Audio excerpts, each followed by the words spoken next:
Hello সবাইকে। এই তীব্র গরমে তোমরা সবাই কেমন আছো? তোমাদের ওইদিকে কেমন গরম পড়েছে জানিও। আমাদের এইদিকে প্রচুর পরিমাণে গরম পড়েছে, 42 ডিগ্রি থেকে 43 ডিগ্রি থাকে, তো প্রচণ্ড গরম।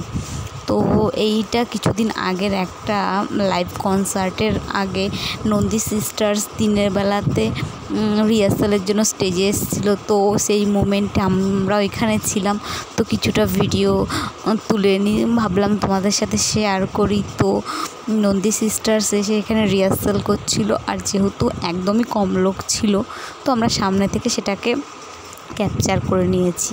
তো তাদের প্র্যাকটিস টাইমে কেমন গান গাইছিল সেটা তো আমি নিজে শুনলাম, তো তোমাদেরও ভাবলাম একটু শোনাই। তোমরা শুনে বলো কেমন লাগলো, আর আমি ভিডিওটা কেমন লাগলো অবশ্যই জানিও। যদি ভালো লাগে লাইক কমেন্ট, আর যদি অনেক বেশি ভালো লাগে অবশ্যই সাবস্ক্রাইব করো।